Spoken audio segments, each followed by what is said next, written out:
Hello and welcome to the Switch 2 menu. As you can see, I just got my console and I transferred all my data over. That's why I have so many games being in the download queue. But that doesn't matter. We're going to um, look at the Switch 2's home menu for a little bit. Obviously, it's very similar to the Switch 1 and OLED's menu if you already own one of those two consoles, or the Switch Lite. I always forget that exists.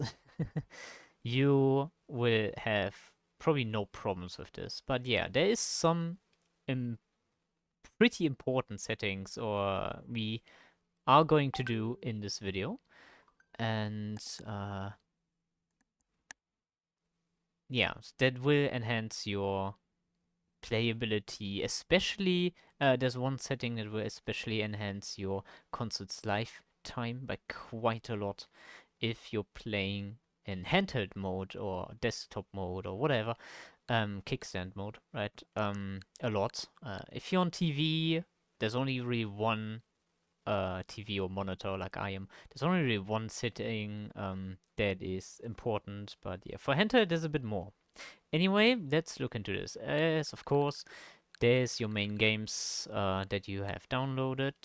Back here, you go through this with the stick or the D-pad. But back here, there's a show more. Here you will see every game that this console has installed. And down here, you also have the re-download software button in case you have archived a game to save memory space. You can re-download them here from the shop. You can also create groups now. You can sort your favorite titles however you want. Using themed groups can help make games easier to find. Yeah. In general, I hope Nintendo's doing a lot more of the themes again. They introduced them on the 3DS. Well, not really introduced, but they used them a lot on the 3DS. They were very nice. And on the Switch, there is a setting in settings for themes, but it's only white and black, or yeah, bright and dark. Same on the Switch 2 as of launch. Hopefully there will be some cool like Mario and Zelda and Splatoon themed stuff like that. Yeah, very nice. Up on the top left, we have the console's registered accounts. For me, three of these three in the middle, they took over to my Switch 2 and got deleted from my Switch OLED because they're not linked with a Nintendo network. My page and one of my friends is linked to a Nintendo account. So yeah, if we click on the profile, obviously remix sound from the Switch one, you can see you and edit your name. You can also edit if you're online or not and edit your icons. I guess my icons also got transferred.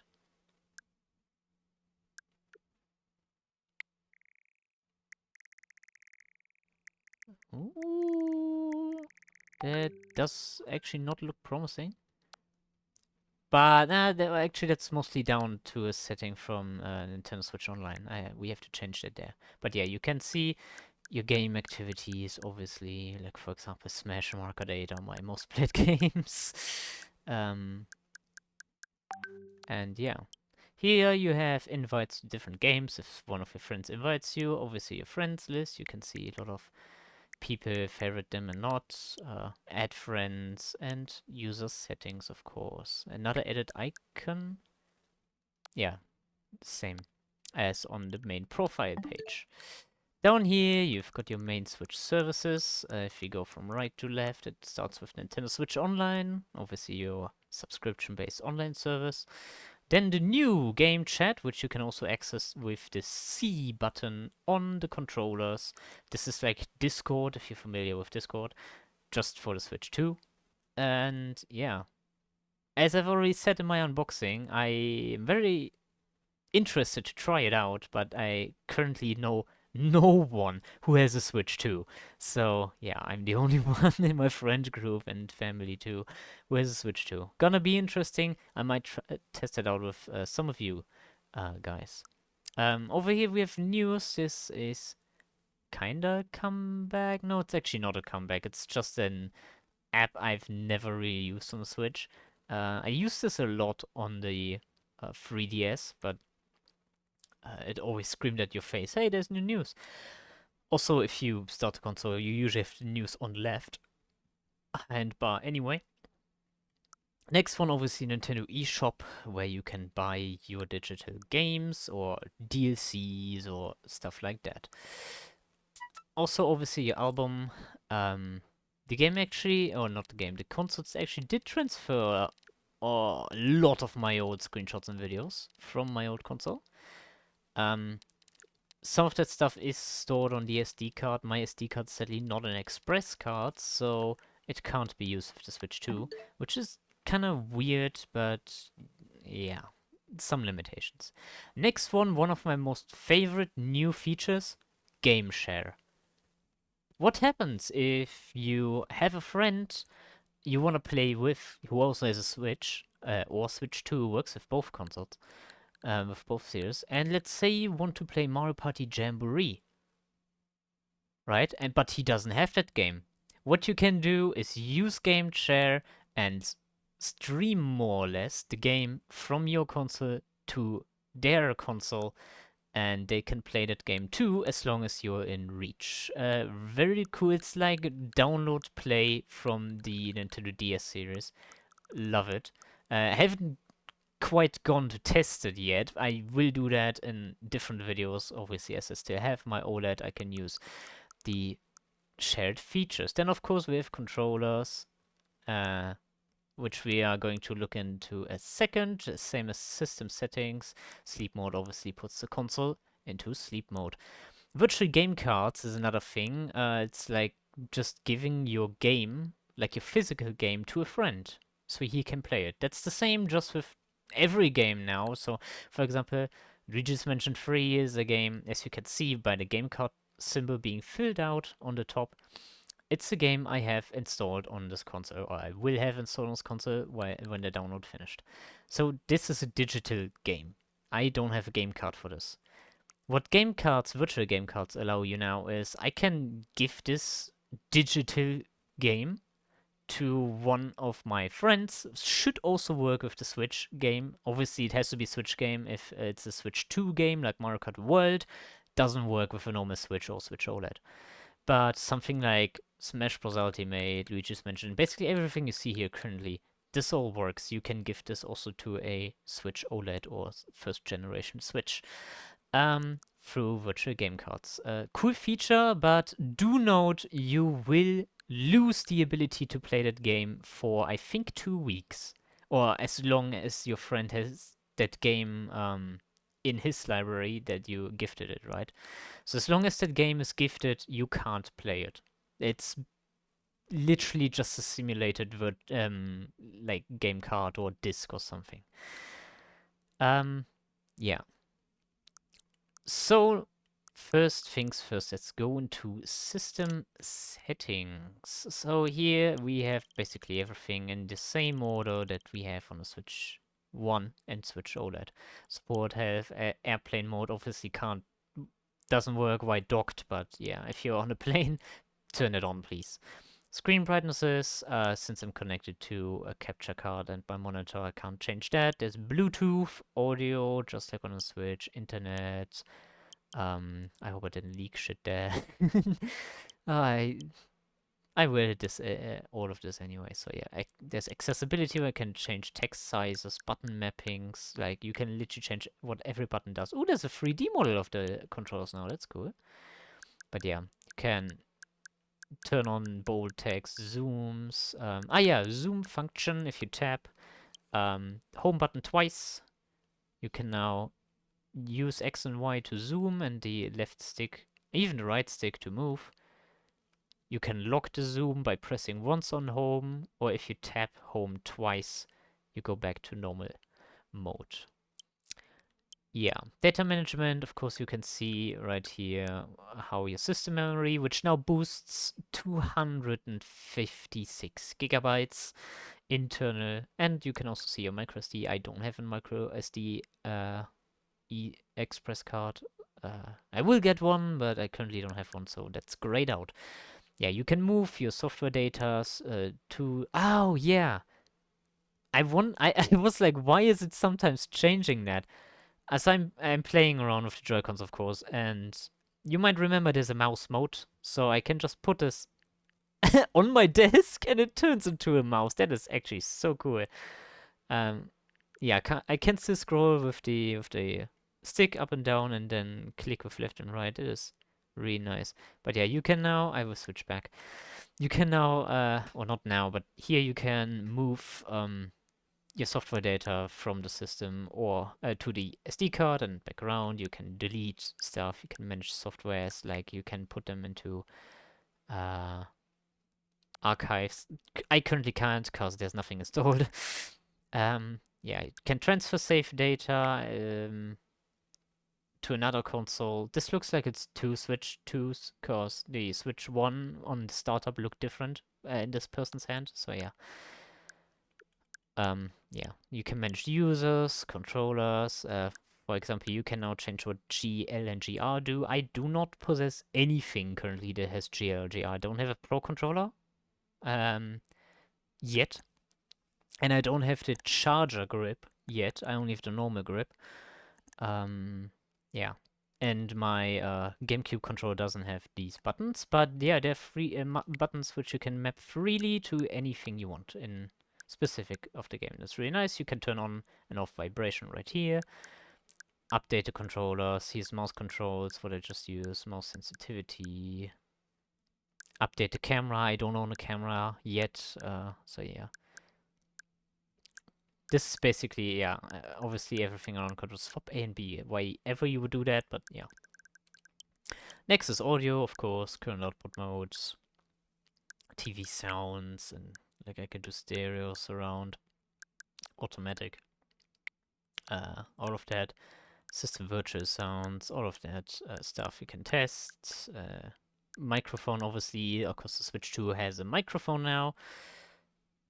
I need to test it out how good that is too, but yeah. All at a different state when I have, especially when I have someone with another Switch 2. Here, display settings. Here's one of the important settings we need to set.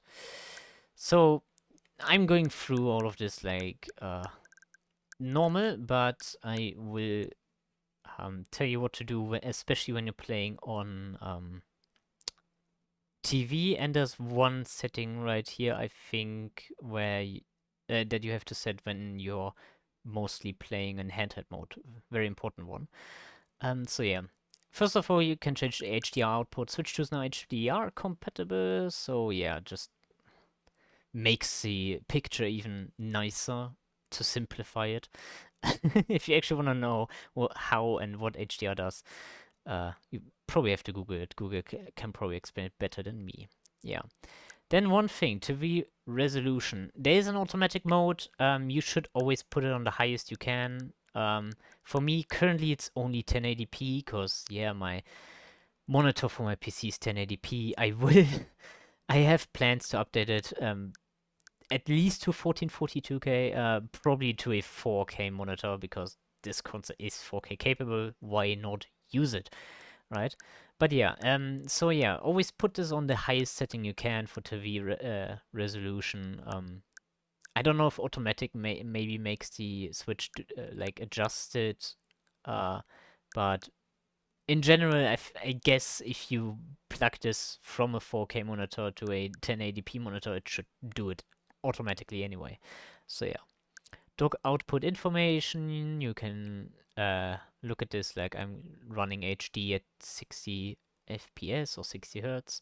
With or without HDR doesn't change anything because I'm only running full HD. There's an RGB range you can set to your preference. These are mostly settings other than TV resolution, mostly settings that you don't need to touch. This is a setting though that you do need to touch if you're playing in handheld mode. If you go inactive for the console for 5 minutes or longer, this should generally be turned on and stay turned on ever. Okay, so if you don't use your console, especially in handheld mode, for 5 minutes, it will lower the screen brightness, like usually consoles did. But yeah, this reduces screen burn-in. Um, this is very important on the Switch OLED, like extremely important on the Switch OLED, because OLED screens do love to burn in from time to time if whatever they're displaying doesn't change. And you will notice that. The bigger the burn in, the more you notice it, and you can't unsee it sometimes. Since the Switch 1, not the Switch 1, the Switch 2 comes with an LCD screen again, it's not that bad. You should still keep this on. Always. Because it will also save on battery. Um, yeah, then there's more TV power state, 120 hertz output, low latency, HDR, which you can also adjust, which is very nice. You can also adjust the screen size. This is important. I have it on 96 because when I switch over to my full screen monitor, like to the actual input, um, not like on the capture card program that I'm currently now, you can see how the errors actually, you can see that I have a slight misalignment in my recording software because the arrows on the left are smaller than the arrows on the right, right? But if I turn this down now, you can see this would be technically the full screen. You guys have never noticed this clipping, so I'm keeping it that way. Yeah, but yeah. So here you can adjust it because when it's on 100%, you can see it usually goes outside of the TV, which is funny. So if your picture's cropped like this, you can come in here and scale it down all the way to 90%, and there you can uh, have access to your full screen. Yeah. Over here, there's me. Here's the me editor. Yeah, it's hidden in the system settings.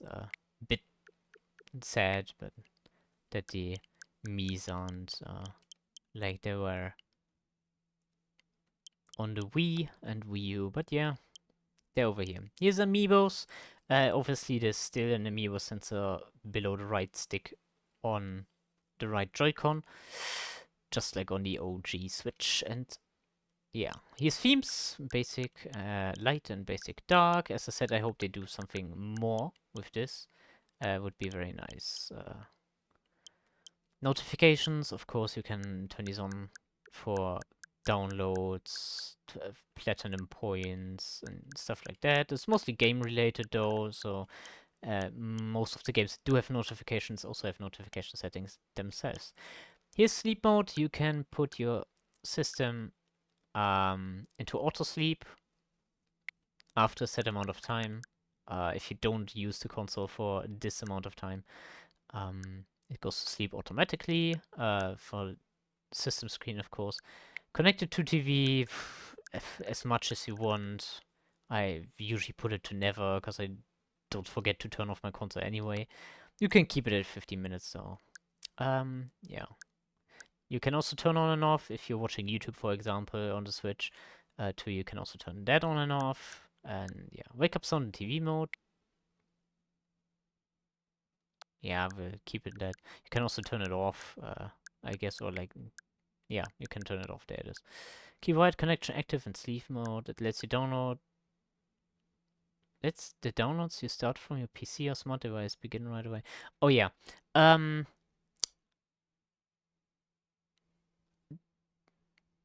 Okay. So this is if you're using, yeah, this is if you're using the Ethernet port for your console. If you have internet on your Switch 2 dock through the cable, you can set this and you can basically because there is a thing where you can like buy a game on the Nintendo website on your phone, and then the Switch will immediately start downloading that game, even though you are, I don't know, a half an hour drive away from home, for example. This I had this happen to me like 3 or 4 times on my Switch OLED. Very neat. Even though it doesn't work over wireless too. Very neat. Um, yeah. Alright, system settings. You can obviously check for system updates and dock updates right here. There is my system nickname. I will keep it like that. Can menu unlock the screen after sleep mode, system lock. You can lock your, yeah, system away with a pin. That's just like for parents, for example. Here you can change your language, your region, date and time, system battery percent, if it shows or doesn't show in the main menu. And here's another very important setting for the Switch 2, especially if you're using handheld. Turn this on.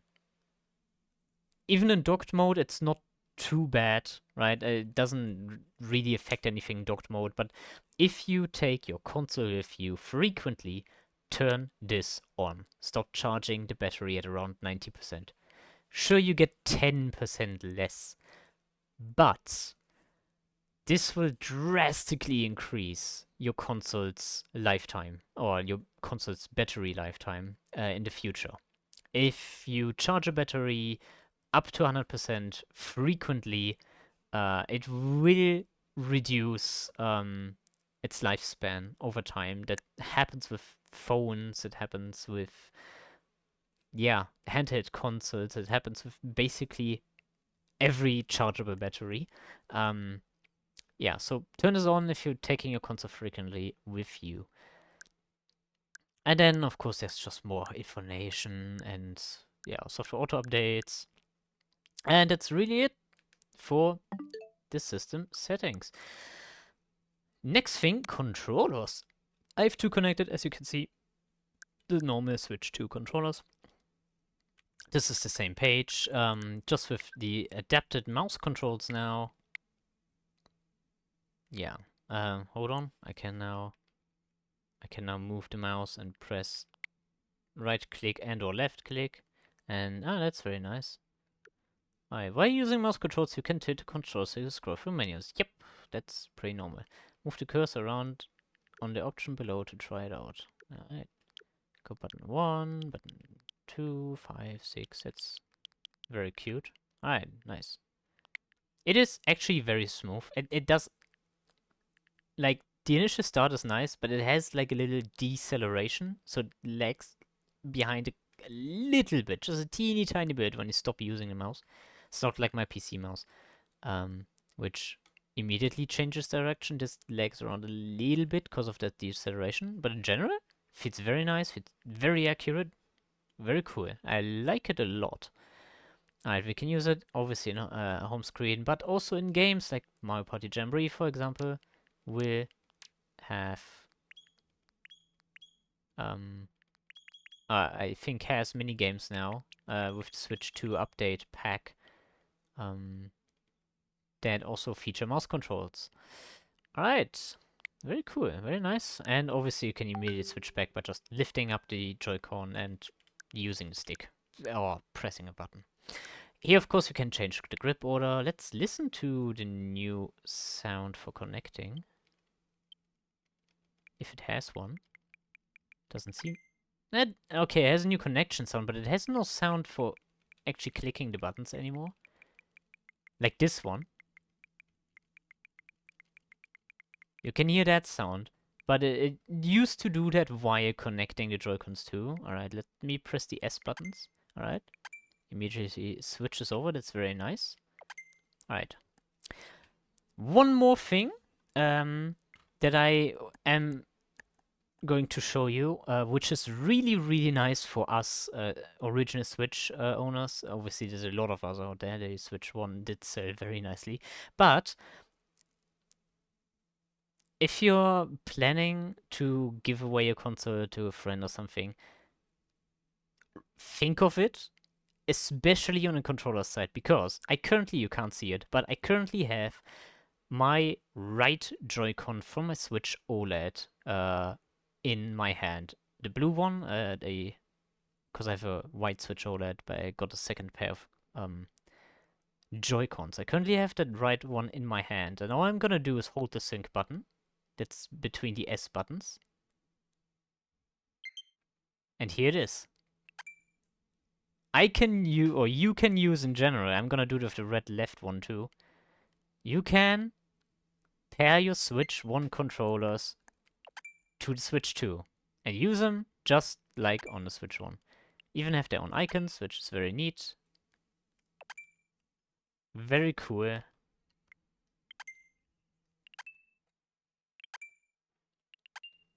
They all have the different little sounds, which is very neat. Very nice, very nice. Yeah, so if you have a lot of Switch controllers, keep them. If you are giving away your console or selling your console, keep the controllers. You can still use them on the Switch too.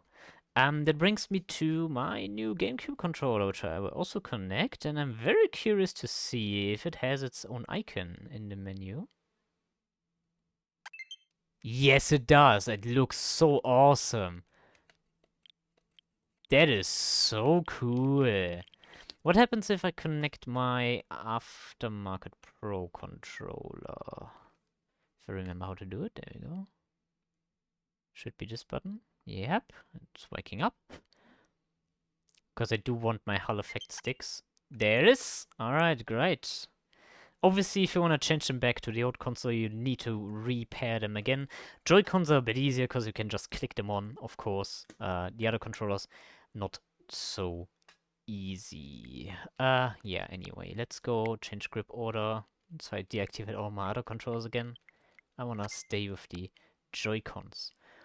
You can obviously also search for controllers here. What you can do is controls that are connected to the console, but you can't find them. Maybe they're in your couch or something. You can click on this controller, and the highlighted one, highlighted controller will vibrate. So if I put my blue Joy-Con down on my ground on my table, it will also beep. It's funny it didn't beep when I hold it in my hand. Oh no, it does. You can probably hear that. No, you can't hear that, but if I keep talking, you can hear it. Which is, in general, it's very clever, because the Switch one also used to do this. I know this video is gonna be long, but I'm a bit nerdy. Anyway, the Switch one also used to do this. The Joy-Cons don't have speakers anymore like the Wiimotes did, right? So what Nintendo did is use the vibrations motors, and through the different speeds of them, through the different speeds of them vibrating and the frequency, they can generate sound. Some games like Mario Party Jamboree, for example, use that, like in little jingles or something, and the Switch main menu uses it in making the controller vibrate and beep, just like you were able to hear when I was talking. Really cool. Of course, there's a tutorial how to pair your controllers. You just need to hold the sync button though. Here's a tutorial how to use GLGR, which I do not have. And yeah, that is basically it for the Switch 2 menu. That is really cool. Well, really cool if you didn't have a Switch 1 yet. But yeah, that is main functions and important settings of the Switch 2. Yeah, if you want to see more Switch 2 content, don't forget to subscribe to my channel. That way you will always get notified when I drop a new video, especially to Switch 2 games. Oopsie. It is easy if you have the Joy-Cons in your hand to just switch over to mouse mode. But yeah, very cool. I'm excited, and I'm excited to share all of these games with you guys through my videos. I hope to see you in another one again, and I hope you have a great day and stay safe out there. Bye bye.